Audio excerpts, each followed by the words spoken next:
të shteteve, përfaqësuesit e atyre shteteve, pra duke pasur përvojën tuaj edhe në diplomaci.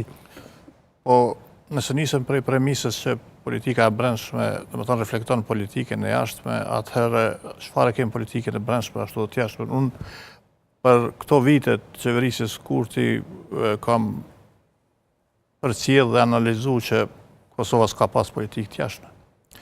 Dhe është naivitet me besu që me paraqitje të tilla kështu në forume ndërkombëtare mund të kalojnë këto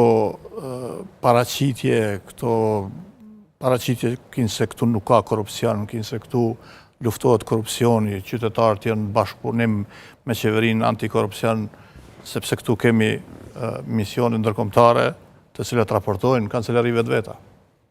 Dhe kanë informacione dorës parë se çfarë ndodh këtu. Ambasadat e përcjellin këtë emision, lexojnë media, komunikojnë me qytetarë, me shoqëri civile dhe absolutisht është e paqëndrueshme kjo paraqitje, çfarë shohim dhe është absolutisht një diçka që nuk mund ta bindë komunitetin ndërkombëtar. Kur këto paraqitje bëhen edhe para gazetarëve ndërkombëtar, të cilët janë profesionistë, të cilët mund t'i verifikojnë. Shumë fish i verifikojnë, atëre me të vërtet është përkeqardhje dhe besoj që në një moment caktum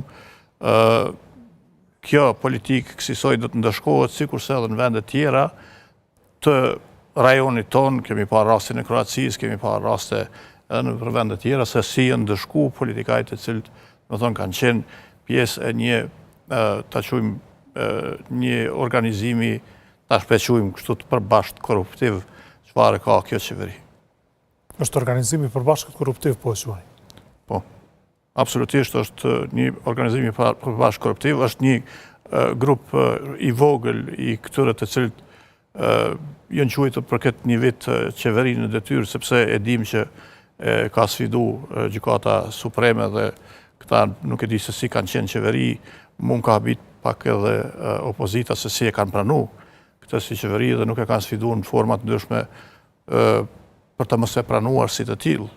Dhe sot e asaj dite, edhe pse as nuk janë qeveri e konfirmuar prej kuvendit dhe as kemi kuvend, i quajmë kryeministër në detyrë, ministër në detyrë. Këta janë as kryeministra në detyrë, as ministra në detyrë.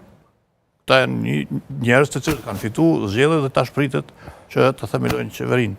Do të shohim tash pas këtij rinumërimi se çfarë do të ndodhë. Para 3 cikleve zyrtare. Gjithatë për me ditë sa çka ka me qenë me rëndësi, është pse hala hesht vetvendosja për hajninë e votave mbrana partisë tyne, edhe çka kanë ndërmend ata me bo me hajnat në rreth të veta. Çat standard kemi me majtë, se kemi pa që Zoti Bedri Hamsa pati më një deklarat shumë fort të ndërruar. Ose do ta dorëzojnë mandatin, ose nëse nuk e dorëzojnë mandatin, s'kemi çka të bëjmë ne, po do të distancohemi prej tyre. Pikërisht. Këto që kemi kërkuar edhe na. Hekini njerëz, çata njerëz prej partive të juaja. Nëse doni me pas kredibilitet të qytetarët e Kosovës, duhet me qenë standardi njëjtë, e atij standardi duhet me u nënshtru edhe partia e kryeministrit në detyrë. Edhe për këtë çështje zoti Kurti nuk ka thënë asgjë. Jo. Për procesin e rinumërimit të votave krahasuar me gjithë liderët e partive tjera. Apo i bëhen pyetje zëdhënësit të vetvendosjes? Çka mendoni? Për këtë nuk duhet. Ndoshta s'duhet edhe me prit çka po thonë këta, po duhet me i bë presion me pyetje. Gjatë gjithë kohës derisa të japin përgjigje. Nëse japin. Ja s'kanë qare pa dhonë.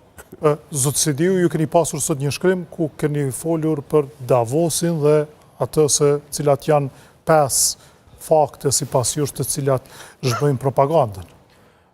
Ka kohë që po shkruaj me numrat themit thatë, pa vend për interpretim, po në statistika që bazon në Agjencion Statistikave të Kosovës, në raportet bankës.